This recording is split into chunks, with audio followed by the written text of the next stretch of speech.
Bom dia, irmãos. É bom ver os irmãos aqui, e principalmente alguns que de vez em quando desaparecem, né? Nossos amigos, né? De vez em quando somem, eu sinto falta. Alguns viajam, outros ficam doentes, e quando estão aqui com a gente, né? Isso é muito bom, é maravilhoso, é realmente motivo de grande alegria. Vamos então pensar nesse contexto de missões ainda, né? E falar um pouquinho sobre o porquê não pregamos como deveríamos. Por que não pregamos como deveríamos? Se você olhar a igreja de Jerusalém, né, a primeira lá, quando foi organizada, de tacada, quantas pessoas se converteram? Logo no início. Né? 3 mil anos. 3. Aí depois um outro momento de evangelização, quantas pessoas? 5 mil. Isso significa que em pouco tempo a igreja de Jerusalém passou de 120 membros para quanto? Quem é bom de matemática? 8.120. Fácil, essa conta é fácil, né? Aí a pergunta é, o que eles tinham diferente que nós não temos? O que eles fizeram e nós não estamos fazendo? Porque a nossa igreja está barrando os 120. Cadê a irmã Sandra? Ela que é boa nesse negócio de dados, né? Mamarisa, cadê a Mamarisa também? Que tá... É mais ou menos isso, né, Mamarisa? Né? Mais ou menos 120.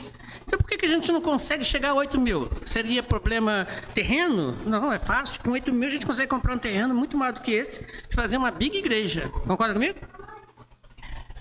Mas por quê? Vamos pensar aqui. Por que não pregamos como deveríamos pregar? Para nos ajudar a compreender o texto, vamos abrir esse tema, vamos abrir nossas Bíblias em Jonas 1, capítulo 1, versículos de número 1 a 12. Jonas, capítulo 1, versículos 1 a 12. Todo mundo aqui com certeza conhece a história de Jonas. Alguns talvez não conheçam, mas a gente vai falar alguma coisa, vai passar a conhecer, né? Jonas 1, 1 a 12. Todos já acharam? Está no nosso databenço, né? E eu vou fazer uma coisa diferente hoje. Vou pedir alguém para ler. Né? Hoje eu vi, por exemplo, o irmão Glauco fazendo um solo no início. Olha que coisa linda. Né? Foi você, né, Átila? Cante, senão não toca mais. Foi assim? Ótimo. Né? Então, eu vou fazer uma coisa diferente. Vou pedir uma pessoa voluntária, antes que eu chame pelo nome, uma pessoa voluntária para ler esse texto para a gente. Jonas 1, 1 a 12. Vamos lá. Um voluntário. Ninguém? Irmã Marta, pronto, levantou a mão. Irmã Marta vai ler pra gente, né? Vai lá, irmã Marta, leia pra gente.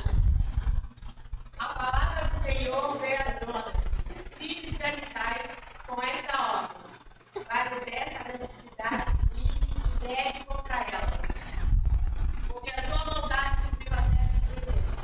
Jonas, porém, fugiu da presença do Senhor, dirigindo-se para Tarsis.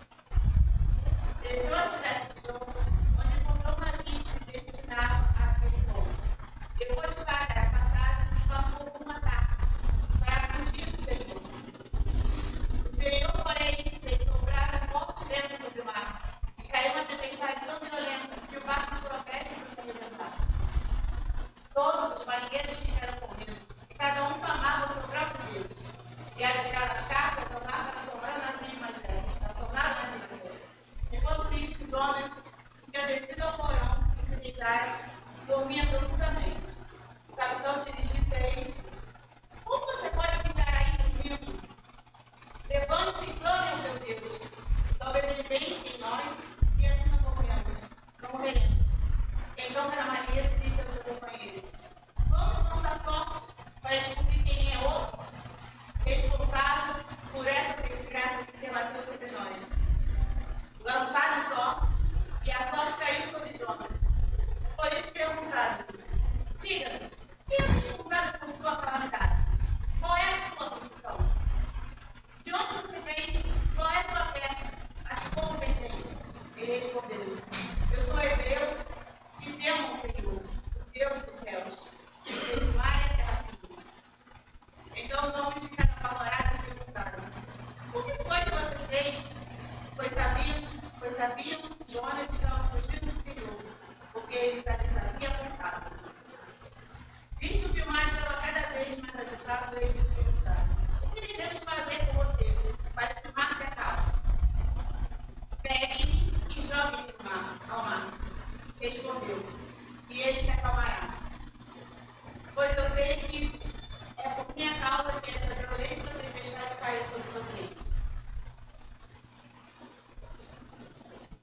Isso.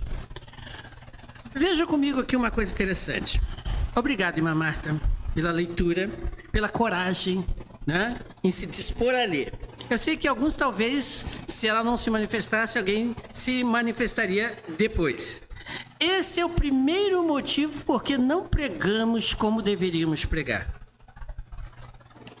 Você entendeu a minha proposta? Você entendeu a minha proposta? Qual é a minha proposta? Foi? Eu espero um voluntário. De uma igreja que tem 53 pessoas presentes, eu contei aqui, se eu não errei na conta, uma pessoa se manifestou. Com certeza outros se manifestariam, porque eu ia ficar calado esperando, né? E o tempo passaria. E isso acontece também no reino de Deus. Você vai observar quantas pessoas Deus chamou para pregar o Evangelho. Das 8.120 pessoas, quantos pregaram o Evangelho? A Bíblia não diz, mas destaca algumas pessoas que se colocaram à disposição para pregar o Evangelho de Deus. Mas quando a gente lê Mateus 28, 19 e 20, é bem claro, inclusive os embaixadores recitam muito isso, né, as mensageiras, né, e nós conhecemos bem o texto. Diz Jesus Cristo no versículo 18, né, é-me dado todo o poder no céu e na terra. Aí vem ele e diz, portanto, diz ele, o quê? Vão e façam discípulos de todas as nações, batizando-os em nome do Pai, do Filho e do Espírito Santo, ensinando-os a obedecer a tudo o que eu ordenei a vocês, e eu estarei sempre com vocês até o fim dos tempos. O problema é que, no texto que você leu, Jesus Cristo não está pedindo, ou está pedindo? Não, ele está fazendo o quê? Mandando. Então não é uma questão de eu quero, talvez eu faça, não. Essa questão não depende de você, você tem que fazer. Só que a primeira questão que você percebe agora é que não pregamos porque deveríamos pregar, porque achamos que esta ordem dada por Cristo aos seus discípulos é somente para alguns, tipo pastores, missionários, evangelistas, né? Diretores de evangelismo. Não, é para todos. Essa mensagem, essa ordem é para todos. Então você tem que entender, nós precisamos entender, que não é esperando pelo outro que vai acontecer. Você tem que fazer. Cristo não está... Quem pode aqui ir? Não. Ele chama pelo teu nome e diz, vai. Não pregamos mais como no passado, porque estamos deixando para outros fazer. Aí alguém poderia dizer, pastor, mas eu não sei fazer esse negócio de evangelismo. Eu não sei. É difícil para mim, eu não tenho coragem de falar, eu não tenho essa desenvoltura que os pastores têm, eu não tenho eu tenho muita vergonha de estar na frente. Peraí, você está confundindo as coisas. Pensa comigo. Quem disse para você que para evangelizar tem que saber falar bem? Tu lembra alguém na Bíblia que quando tenta se justificar, Deus fala assim, não, vou te matar, hein, cara, presta atenção. Quem é que tentou se justificar por não falar bem? Moisés. Então essa não é uma desculpa. Não é desculpa não saber falar. Eu sou muito tímido. Se você olhar para os apóstolos, você vai encontrar também tímidos ali no meio, né? Você vai encontrar pessoas que era meio reservado, meio paradão, né? Uns até fugiram, já era apóstolo, mas fugiram da briga, como Marcos no início, ficou apavorado e virou para Barnabé, seu primo, e falou, esse negócio não é para mim não, vamos embora. Depois ele voltou. Quer dizer, você vai encontrar pessoas na Bíblia que deram desculpas para não fazer, e uma delas é Jonas. Toda desculpa tem um motivo, uma razão, um contexto. Você não chega e diz, eu não posso porque estou doente. Eu não posso porque não sei falar. Eu não posso porque estou ocupado. Eu não posso porque eu tenho muitas tarefas para fazer. Aí vem Jesus Cristo e fala assim, bem para você, assim, igual falou lá atrás, né? Quem não deixar... Você conhece o texto? Vamos lá. Quem não deixar pai, mãe, filho, esse negócio todo, não é digno.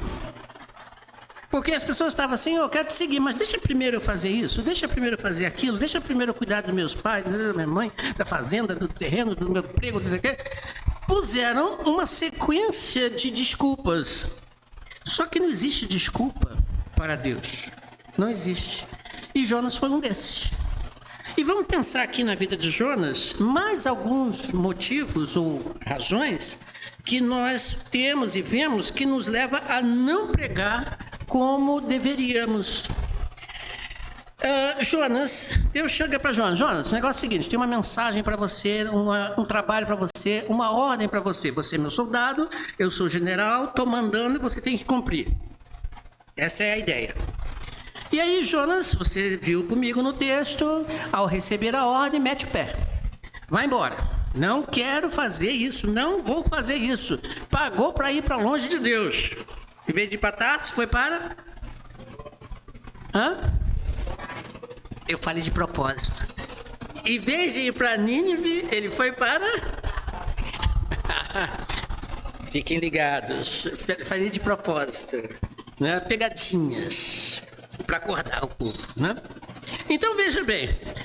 Deus falou assim, você vai lá na cidade de Nínive, né? Você vai pregar a eles, porque o pecado deles ultrapassou a marca, o limite. Se eles não se arrependerem, eu vou destruí-los. E aí, o que faz Jonas? Não vou. E qual foi a desculpa de Jonas? Qual foi a desculpa de Jonas? Você sabe?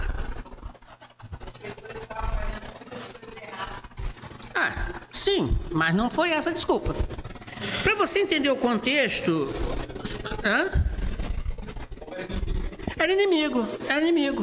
Vamos dar uma olhadinha, mas não é só isso não, tem uma coisa interessante. Vê comigo em 2 Reis, capítulo 14, versículo 23 a 26. Olha só. No 15º ano do reinado de Amazias, filho de Joás, rei de Judá, Jeroboão, filho de Joás, rei de Israel, ou seja, do norte, tornou-se rei em Samaria e reinou ali 41 anos. Ele fez o que era mal aos olhos do Senhor, preste atenção, e não se desviou de nenhum dos pecados que Jeroboão, filho de Nebate, tinha levado Israel a cometer. Foi ele que restabeleceu as fronteiras de Israel desde Lebo-Amate até o mar da Arábia, conforme a palavra do Senhor, Deus de Israel, anunciada pelo seu servo Jonas, filho de Amitai, profeta de Gate-Efer. O Senhor viu a amargura com que todo Israel, tanto escravos quanto livres, estavam sofrendo. E não havia ninguém para socorrê-los. Só uma questão histórica. O povo de Israel, as 10 tribos do norte, estavam sofrendo por causa do quê? Você leu comigo. Estavam sofrendo por causa de quê?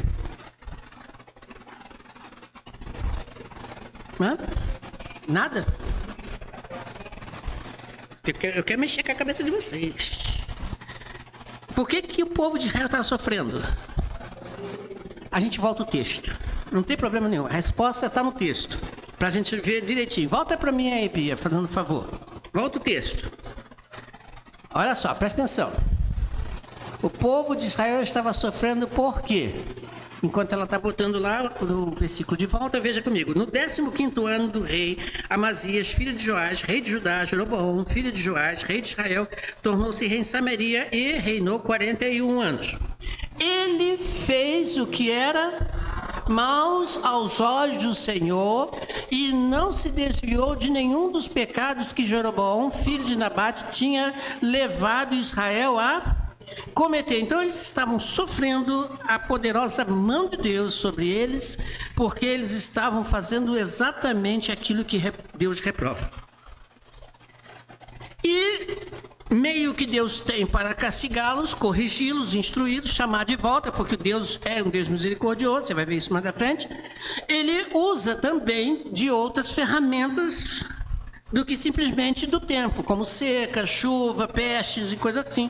Ele usa também outras pessoas como reinos, e um deles era os assírios, cuja capital era Nínive. Então aquele povo, como o irmão Átila falou bem, era para ele, Jonas, seu inimigo. Em vez de Jonas refletir, aqui que está o ponto, em vez de Jonas refletir que eles estavam sofrendo por causa do pecado que eles estavam trilhando, que o povo de Israel se permitiu fazer, em vez de ele refletir que o problema era dele, tipo Isaías, eu habito no meio de povo de impuros lábios, ele faz o quê? Problema deles, eu não vou. E meteu o pé. Foi embora. É um povo que merece morrer, está me perturbando e perturbando o meu povo. E então ele pega e vai para longe de Deus.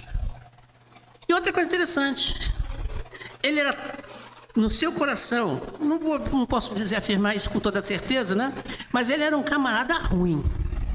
Tão ruim que o peixe não aguentou ele, botou 3 dias para fora ele, depois vomitou. Era um cara amargo. Mas veja, quando ele foge, ele não está fugindo só porque o povo foi seu inimigo, porque ele também conhecia Deus e sabia perfeitamente o que Deus faria e poderia fazer e faz até hoje. Veja lá no capítulo 4 de Jonas, versículo 2. Olha só. Ele orou ao Senhor: Senhor, não foi isso que eu disse quando ainda estava na minha terra, lá em Israel? Eu já tinha dito isso. Foi por isso que me apressei em fugir para Tarsis. Eu sabia que tu és Deus o quê? Misericordioso e compassivo, tardio em irar-se, cheio de amor, leal e que prometes castigar, mas depois te arrepende.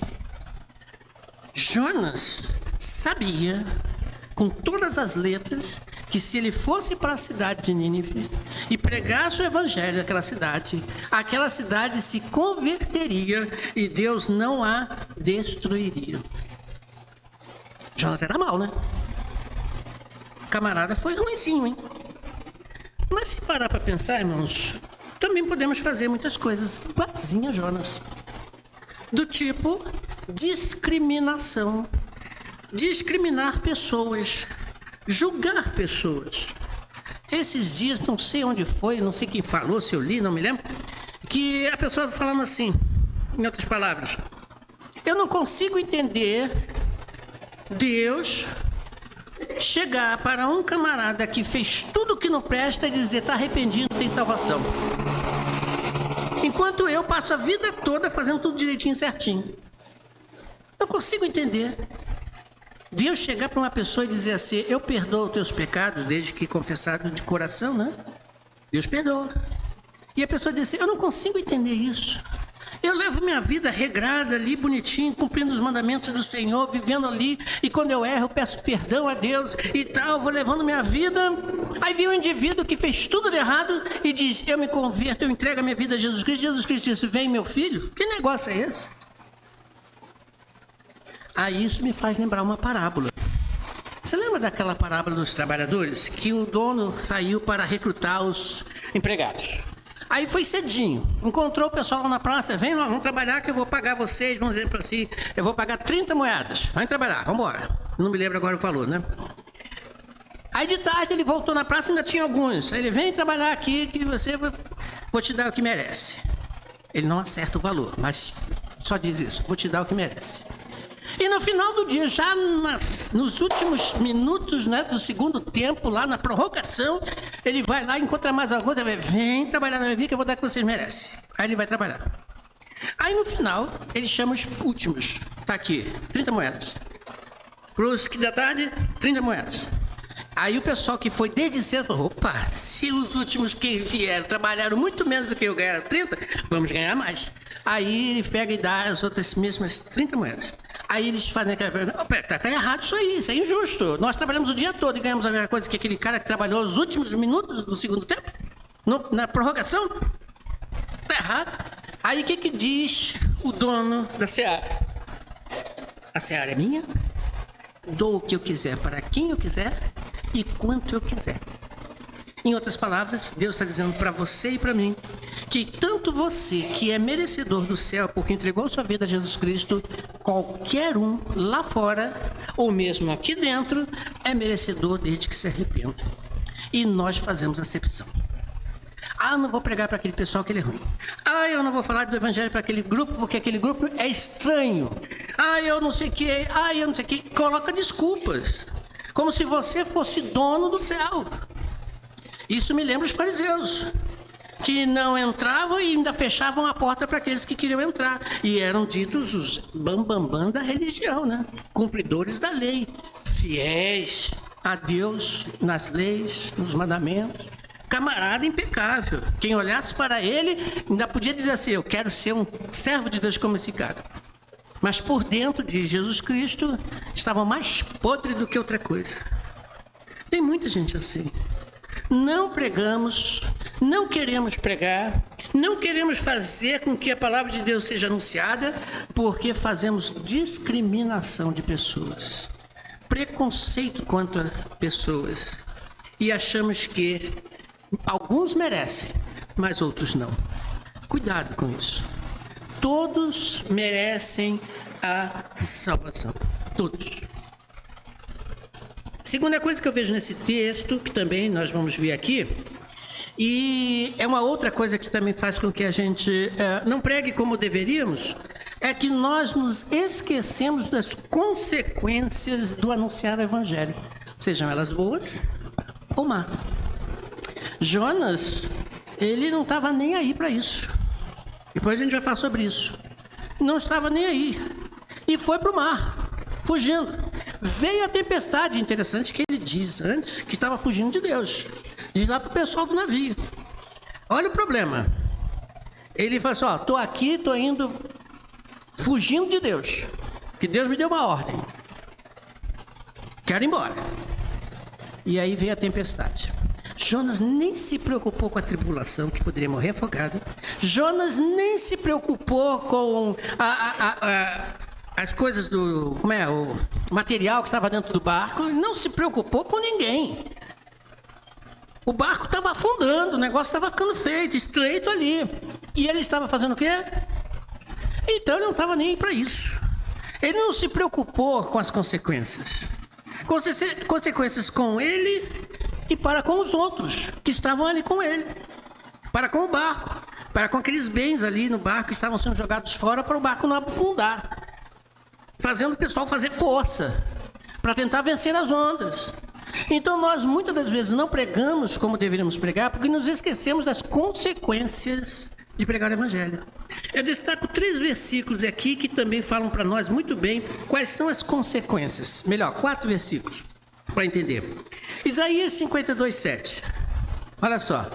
Isaías 52 diz: como são belos nos montes os pés daqueles que anunciam boas novas, que proclamam a paz, que trazem boas notícias, que proclamam a salvação, que dizem a Sião, o seu Deus reina. Quão formosos, belos, lindos, como em outra versão, né?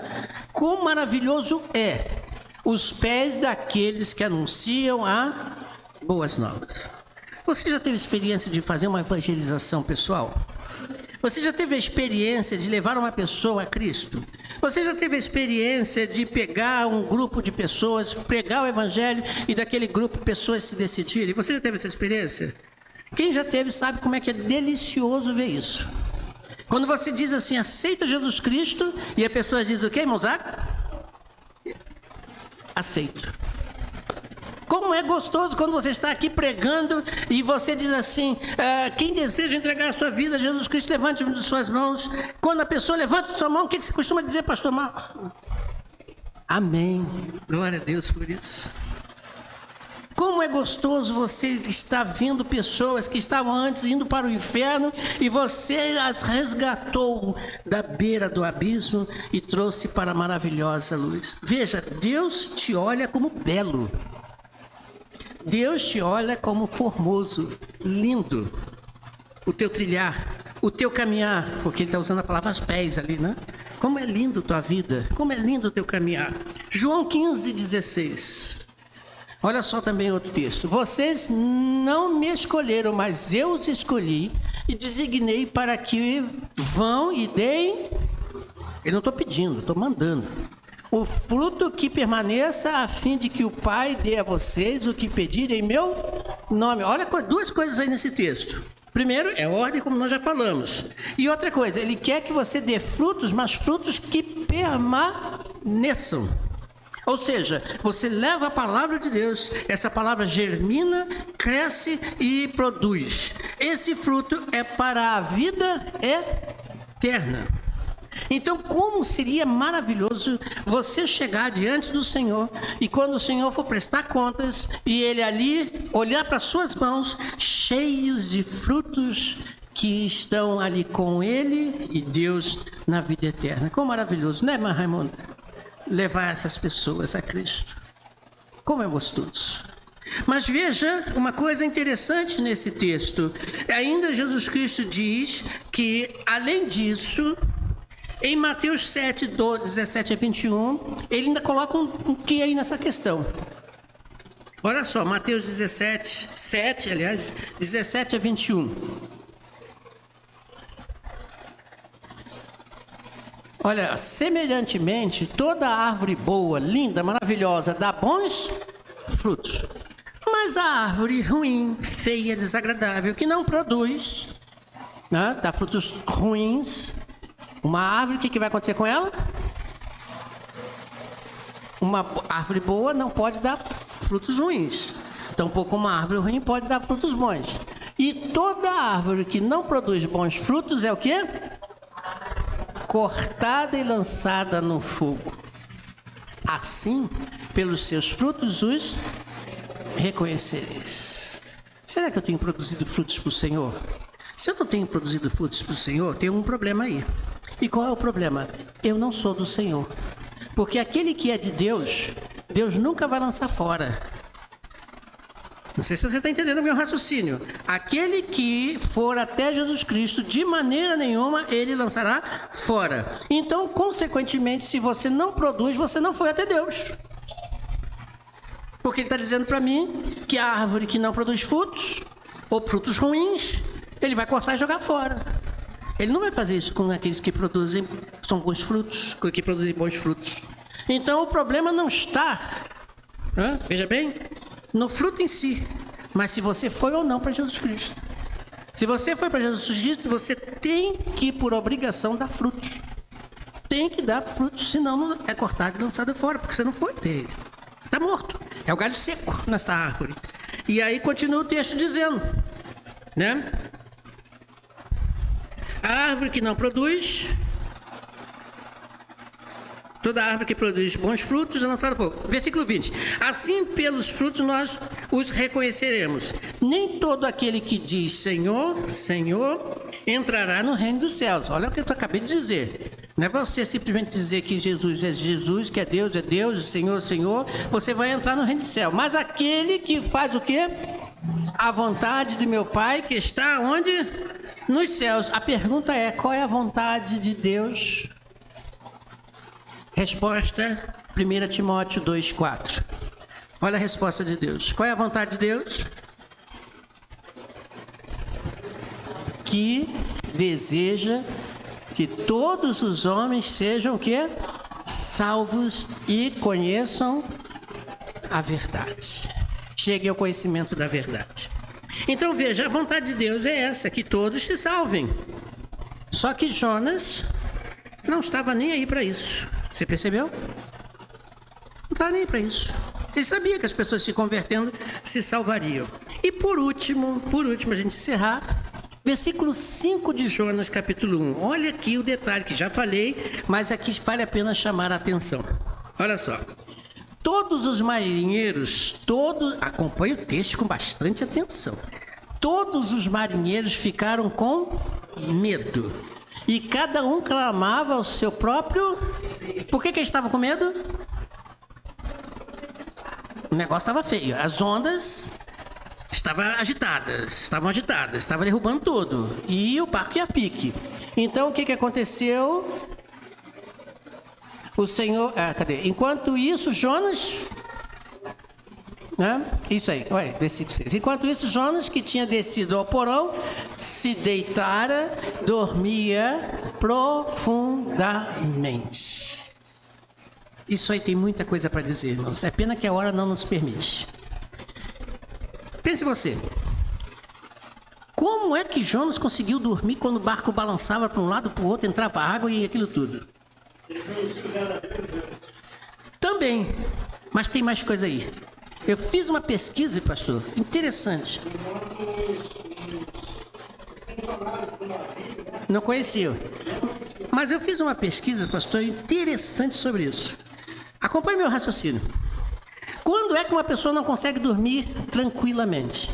Normalmente quando ela está estressada, tem um problema para resolver, sofre de ansiedade, é uma pessoa que não consegue descansar, é uma pessoa que tem várias dificuldades, está passando por um momento muito difícil e ela não consegue dormir tranquilamente. E aí até usa remédios, tá certo? Precisa tratar, precisa procurar os psicólogos, os psiquiatras, né? Precisa fazer o tratamento para poder recuperar esse negócio. Mas normalmente não dorme aquele que tem esse problema.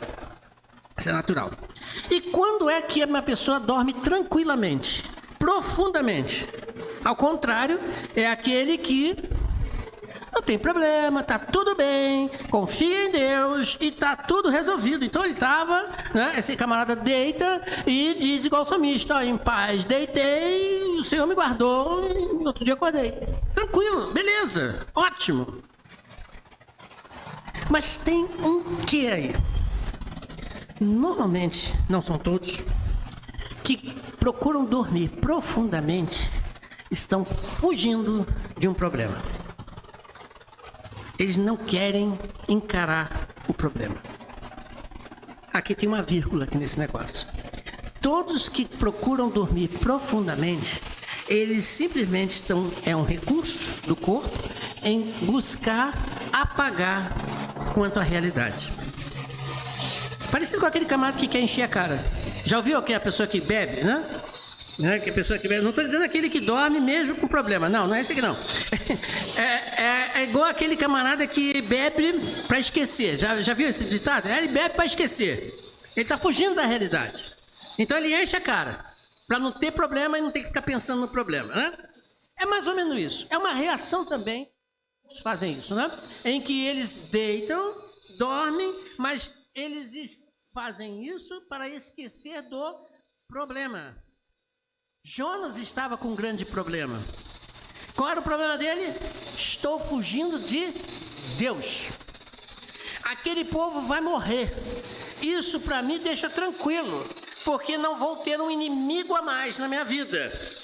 E então ele, pensando essas coisas, vou dormir. E se eu morrer? Para mim ainda é melhor. Mas os outros, nem esquento para eles. Fugindo do problema. Muitas das vezes nós, irmãos, agimos igualzinho. O problema está aí. Mas o que você tem feito para resolver o problema? Muitos ignoram, muitos atribuem culpa a outros, muitos fogem da realidade, muitos confiam em Deus e Deus vai agir. Muitos são desculpas, como eu falei no início, que as pessoas utilizam para fugir da realidade. Só que a realidade, mesmo que você a ignore, ela está aí. E qual é a realidade? Temos muitas pessoas indo para o inferno, enquanto você está deitado profundamente num sono tranquilo, nos berços de Cristo. Não estão se preocupando, fugindo da realidade. fugindo do compromisso que Deus disse para você e para mim. Vá e anuncie. Eu não estou pedindo, eu estou mandando. E como eu faço isso? Existem muitas maneiras. Não existe, irmão Átila? Existem muitas formas. Nós estamos em campanha de missões. Quantos já entregaram suas ofertas de missões? Não respondam, nem balance a cabeça, para não ficar tipo, esqueci. Não faça isso. Eu também nem pergunto ao irmão responsável lá pela finança, né? Eu nem chego para mim, quanto entrou aí? Já entrou alguma coisa? Geralmente eu faço isso no final, né? No final eu pergunto, né? Você já entregou a sua oferta de missões? Pastor, mas eu não tenho condições agora. Tudo bem, mas eu quero entregar. Peça a Deus recurso e Deus vai dar. Peça a Deus orientação e Deus vai levantar aquilo que você quer dar. Pastor, mas a coisa é meio complicada, sabe? É complicado porque você quer, porque Deus te complica tudo. Né? Deus te complica. Quantas pessoas que não podem ir, enviam missionários, que é nosso caso, nós podemos. Você tem condições de ir na África, você tem condições no sertão, você tem condições de ir em outro canto? Não tenho. Então mande aquele que tem. Vamos juntar aqui, Paulo fala isso, né? Para uma igreja, agora não me lembro qual. Ele diz, vamos juntar as ofertas para que quando eu for, eu leve para o pessoal lá de Jerusalém que está passando necessidade. Vamos juntar também, vamos participar. Pastor, mas eu só tenho R$1 para dar. Ele fala assim, quem disse que Deus olha como você? Você diz que R$1 não serve para nada, é porque é pouco. Se bobear, joga fora. Né? Tem gente que faz isso. Mas R$1 não é isso que Deus está olhando. Deus está olhando o seu coração. Igual da viúva, que deu aquelas moedinhas poucas, mas deu tudo o que ela tinha. Porque o coração dela estava em obedecer a Deus e não fazer presença. Obedecer a Deus. Então você não pode pregar, não sabe pregar? Ajude aquele que possa. Ore por aquele que possa. Procure conhecer os nossos missionários. Temos muitos no campo. Faça aquilo que você pode fazer. E Deus está vendo. Deus te glorificará. Deus te elogiará. Deus vai dizer, você tem os pés lindos. Porque você faz com que a mensagem seja anunciada. Então, por que não pregamos como deveríamos pregar? Simples, vocês acompanharam comigo. Queremos atribuir a outros a responsabilidade e fugindo do nosso compromisso. Queremos, dessa forma assim, pensando que o outro vai fazer, eu estou tranquilo e posso descansar. Não faça isso. Lembre-se, existem consequências. Não pregamos porque esquecemos das consequências. A consequência de quem prega é maravilhosa e a consequência daquele que não prega é complicada, tem que ser revista.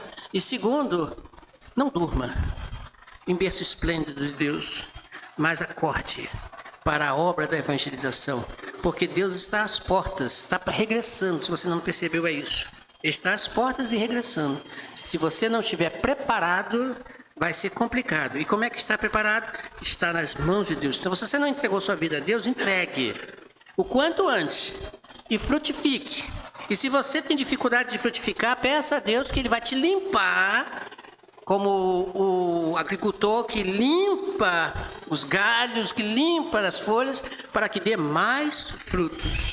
Então peça a Deus e Deus vai te ajudar, Deus vai agir na sua vida e você vai frutificar. E quem sabe, peço a Deus isso, nossa igreja ainda este ano, porque o tempo é mais ou menos igual, né, de meses, né, lá na igreja de Jerusalém, a gente fecha o ano com 8.120 pessoas. Você acha impossível isso? Eu não, porque eu tenho um Deus que age e não sou eu que vou agir. Eu faço o que tem que fazer e Cristo faz o resto. Então depende de quem? De você somente. De você. Não invente desculpas. Faça aquilo que você pode. Não crie dificuldades, porque Deus, Ele pesa. E pesa pesado. Pega pesado, aliás, nas nossas vidas. Que Deus possa nos abençoar. Amém? Vamos orar? Depois, irmão Átila.